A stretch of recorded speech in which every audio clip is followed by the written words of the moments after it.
Christianity art historian Yiska Harani from Israel. What do you think about the Saulus St. Paul painting? Wat denkt u van het schilderij dat u onderzocht heeft? Well, it is a very challenging painting. It's like an enigma that calls to be deciphered. I believe it presents a very promising analysis which has to begin with the historical narrative of St. Paul leaving the Holy Land to the Western Hemisphere, being the presenter of a message that was once particularistic. It was the Jewish people, it was the history of the Hebrew Bible, and then it becomes the universal religion, and I think that's why it is a very, very appealing moment in history to decipher how did that happen and what were the circumstances around it. And this painting is basically presenting that historical narrative and theological themes as well. Is it a testamentive painting? It shows a particular part of the Bible. It's an explaining painting to analphabetics. Well, first of all, it's a very lovely way to present, like maybe in Catholic past, when the paintings replaced the text and the necessity to read. So in this case, it is a very, very clear representation of the historical move of Paul from Caesarea with his entourage, with the people. You can basically, I think the lovely way it was done is deciphering the figures. So you really get a testamentive painting here, which on that level is easy. But then once you get to the second level,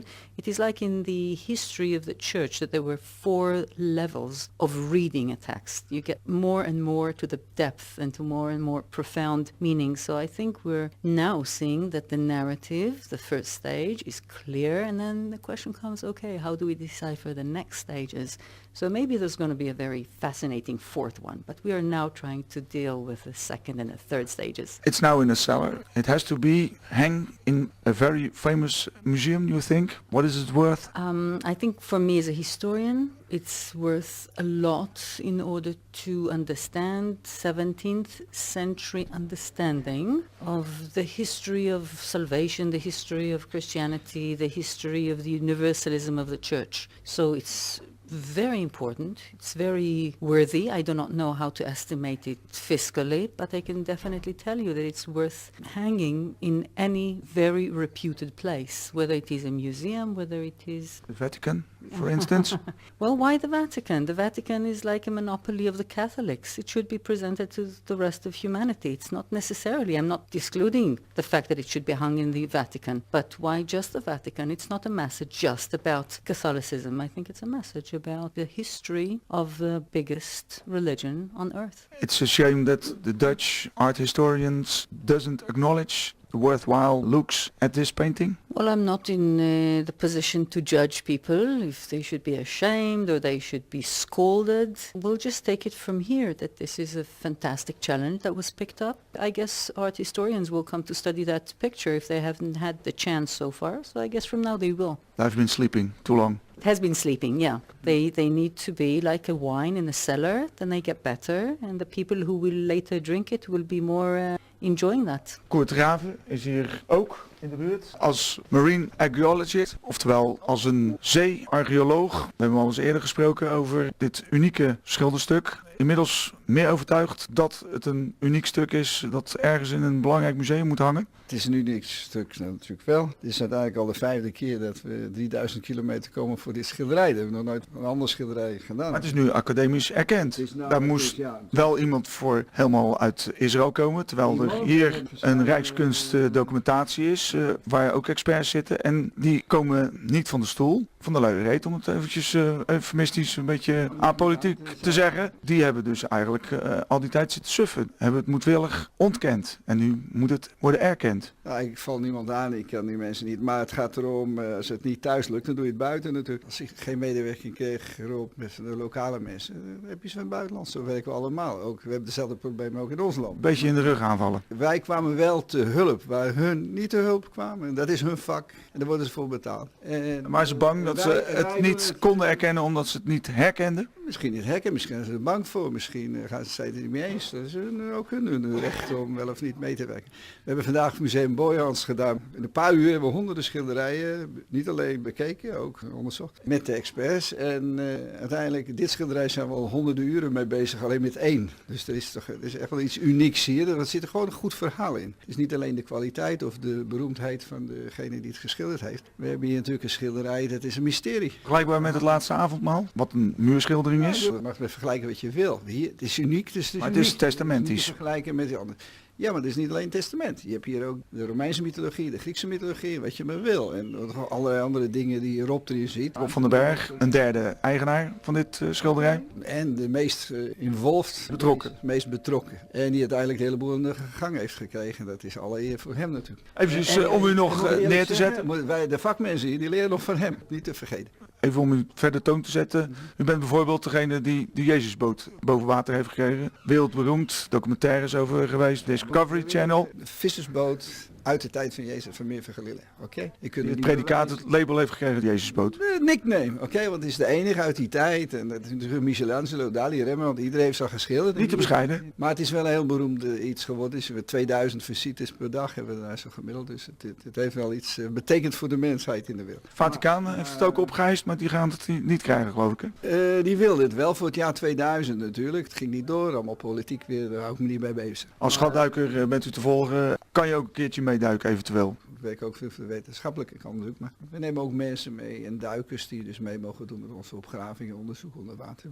Zo, het is uiteindelijk historisch voor iedereen, van iedereen en voor iedereen. Dus zo, dat geloof ik. Daar ben ik druk mee bezig. En als je geluk hebt, kan je nog wel wat goud vinden of wat Napoleontische musketten. Bijvoorbeeld. Rob van den Bergh, een langdurige strijd geweest om het schilderij erkend te krijgen. Is die erkenning er nu eindelijk? Of moeten we toch nog weer wachten op de vermalendijde Nederlandse erkenning? Er wordt in ieder geval aan gewerkt. Er is al een hoop erkenning momenteel gaande. Maar het enige wat telt is zwart op wit. En dat wordt de komende maand, 1,5 maand, wordt dat nog verder uitgezocht. Alle informatie is gedeeld. In principe is hier geen vinger meer tussen te krijgen. Het werkt bij de professoren zo dat hun zelf eerst willen verifiëren. Dus ik heb alles aangeleverd nu. Voor 90% zijn we er al uit. En dat laatste, die 10%, ja, die gaat zij zelf in Israël verder uitzoeken met de informatie die ze nu gekregen hebben. En één ding wilde ik zelf even kwijt. De trant van schilderen herkenden ze gewoon niet. Dus ik ben niet in de maling genomen door, zoals zeggen, Rijkskunstdocumentaties. Wel dat ze niet de tijd hebben genomen. Er zijn andere spelletjes op de achtergrond die hebben zich afgespeeld. Maar hier is een trant van schilder aan de gang, waar ik dus jarenlang gelijk in heb gehad. En had ik inderdaad wel die medewerker gehad van Rijkskunstdocumentatie, dan hadden we waarschijnlijk even de meest unieke schilderijen ter wereld gewoon in Nederland gehouden. En ik moet nu maar kijken waar dat eigenlijk allemaal op uit gaat lopen. Het mooiste zou wezen, ik ben natuurlijk Rotterdam uit en hier, dat die voorlopig hier in de boeimast ging in plaats van beneden in de vochtige kelder staat. Alleen daar moeten ze daarover schamen hier in Nederland. Het zou geen grotere droom zijn als die ergens hier in het museum komt hangen en dat mijn kleinkinderen later ook nog kijken. Even voor de goede orde, het schilderij kwam ergens van een zolder, Warmond, oude priesteropleiding en toen is het balletje gaan rollen. Hoop tegenwerking gehad en nu uiteindelijk via een omweg is er dan de erkenning. Het moet eerst nog even zwart op wit op schrift worden gesteld. Dat het een oud Saulus, voordat hij de heilige Paulus werd, de apostel onder de heidenen, dat die erkenning dus wereldkundig kan worden gemaakt. Ja, ik wil er natuurlijk ook wel een kanttekening bij maken. Je begon het over het laatste avondmaal. Er zijn miljoenen schilderijen met bijbelgebeurtenissen op deze wereld. Het laatste avondmaal, daar zie je 12 apostelen op. Wil je weten wie die 12 apostelen zijn, dan zou je het hele Nieuwe Testament door moeten nemen om te weten wie die 12 apostelen zijn. Maar het laatste avondmaal is een muurschildering. Ik heb hier een schilderij waar dus alle personen die betrokken zijn bij handelingen, Romeinen en Efeze, zijn de brieven van Paulus, dus of het hele boek Handelingen. Al deze personen staan erop. Dus in die context is het alleen maar te vergelijken met het laatste avondmaal. En nogmaals, je hebt miljoenen schilderijen met bijbelgebeurtenissen, maar niet met een compleet bijbelboek. En dat maakt het uniek. Estimate price, wat is het waard? Wat een gek ervoor geeft? Ja, je hebt misschien 5 gekken in de zaal die, ik zou het echt niet weten, dit is allemaal wat natte vingerwerk. Er gaan verhalen, het gaat maar meer om de historische waarde momenteel en om de erkenning. En later zie ik wel wat er wel of niet dat voortvloeit, ik ga maar nog niet rijk zitten rekenen. Volgens zeggen, dan gaat het inderdaad wel iets wat opleveren. Alon, do you have an opinion left about the painting? I think that every new reassessment and every expert which gets to see and analyze the painting brings new approach, new attitude, new depth to it. I think that our privilege to have an expert like Mrs. Harani bringing out new points of view, new angles which we have not thought about because we don't have her expertise was indeed a refreshing restart of looking at the things and we believe it's like an iceberg. It's like a secret. And we are trying to reveal, trying to dig and expose to the world. So this panel of wood, this humble panel of wood, still contains so many secrets. I think that Mrs. Harani's visit proved another achievement in the journey to finally solve the mystery of this panel. Is het een hallelujah painting? Well, it has two levels. First of all, it's a very Christian painting. On the other hand, it's a very humanistic painting because there is a message. And there's a message of hope, a trip, a journey, spreading the light, spreading a The word. school narrative as well. Yes, absolutely. Like every work of art contain a reflection of an idea which is ever so often greater than the particular one idea or one spot or one thing, much larger than that. So in as much as we're still trying to find out the identity of the person or whatever, we are coming more and more to grips with the idea behind it. The owners are rich from now. I remember a great Dutch gentleman whose name is now a household name, but when his brother tried to sell his pictures in the auction house, the owner screamed and yelled, "Are you crazy? Take this rubbish of your brother, don't dare showing it." Of course, that was Theo van Gogh and his brother Vincent van Gogh. Today we may try and attach a price tag to it. Who knows what posterity and history would determine about it. It's useless to put a price on it. Absolutely. It's all artificial. Okay, yeah, we live in the real world. Some experts would come and assess it like this or like that. The idea behind it is beyond any capability to assess. Het is een belangrijk schilderij, alleen de werkelijke waarde moet nog bepaald worden. Maar uiteindelijk heeft de speurtocht heel veel nut opgeleverd. Je moet dit zien als een soort Da Vinci Code. Elke keer vinden we weer iets nieuws en moeten we nieuwe experts brengen. De Da Vinci Code was verzonnen, maar dit is echt Ja, aan het gebeuren, onder jullie zintuigen. Daar gaat het juist om. We zijn hier aan het graven. Weer andere experts die komen erbij. Dus in het begin moesten we eerst verifiëren dat het echt authentiek schilderij was. Dus dat is ook nog een probleem. En de schilder zelf is nog niet gevonden. Het komt uit de school van Skoil. Ja, van Drieluik was er ook geen handtekening op. En dan met al onze expertise, mijn en de Ron, kwamen we tot de jaartelling, de periode. 1610, 1620. Zo rond 1620. Dan hebben we natuurlijk al de mystiek nog in het verhaal zelf. En dat is een mengelmoes ook van niet alleen Bijbelse mythologie, ook van de Griekse mythologie, de Romeinse mythologie. Dus alle facetten die heb je hier in dit verhaal. En dan moeten er nog een hoop geheimen worden ontvouwd. Ja, wie was ook weer die expert in de echt kuriemloze Da Vinci Code? Tom Hanks? Tom Hanks, right. We were looking all those years for a kind of Tom Hanks from the Da Vinci Code. The nose to find the riddles in it that can verify that. Bringing a lot of pleasure. And so this is a very important meeting this time. We staan nou weer Engels met elkaar te praten, maar het kan gewoon in het Nederlands. Oh, sorry. But as the Monty Python crew usually said, it's like the Spanish Inquisition. It supplies anger and fear and some laughs too.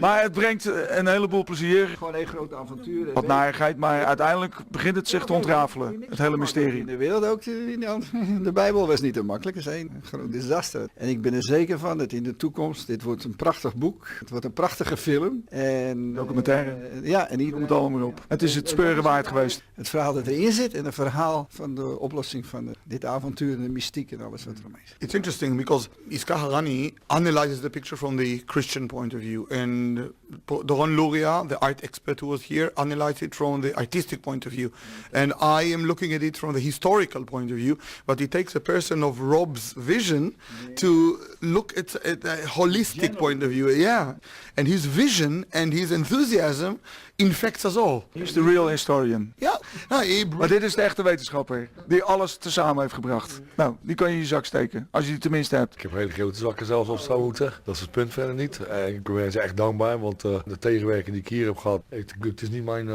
stijl om voetjes te kussen, maar deze mannen zou ik toch wel de voetjes willen kussen. En deze dame ook, want het is te gek voor woorden. Maar een profeet wordt nooit geëerd in eigen parochie, dus het had zo moeten wezen. En ik neem niks of niemand tot kwalijk. Ik ben zeer dankbaar voor de tegenwerking, anders had ik niet geweten tegen staan waar ik nu stond. Dus heren, Openbaar Ministerie, Justitie en anderen, bedankt bij deze. Op de drempel van verdere erkenning en misschien zelfs wel een tegemoetkoming. Dat weet ik verder niet, dat zullen we in de toekomst gaan bekijken, maar er zijn me wel dusdanige dingen overkomen, maar ik ben niet haatdragend, ben vergevingsgezind en vooral ik toch nog meer in de theorie van onze lieve Heer zit. Wat gij niet wil dat u geschiet, doe dat ook een ander niet, dan heb je naast de liefde, dus laten we het daarmee bouwen. En Heer vergeef het ze wisten niet wat ze deden. Het wachten is nu op het expertiserapport. Het is een kwestie van tijd dat het op papier komt te staan. Ik moet nog wat scripties afmaken, dan gaat de dame in Israël nog verder op zoek of het wel klopt ook verder is wat ik gezegd heb, want er is zo'n kleine 10-15% wat zij moet onderzoeken en dan gaat dat eraan komen. Dan met die verificatie gaat het uiteindelijk zijn bestemde plekken krijgen, dit schilderij. Ja, ik hoop dat Want hier uit die kelder. Eindelijk na al die jaren aandacht krijgen. En als Boijmans van Beuningen net zoveel respect heeft voor mij als ik voor hun heb, dan mogen ze het van mij pas morgen opkomen halen en Boijmans van Beuningen ophangen, want dan hoort hij eigenlijk zo snel mogelijk thuis.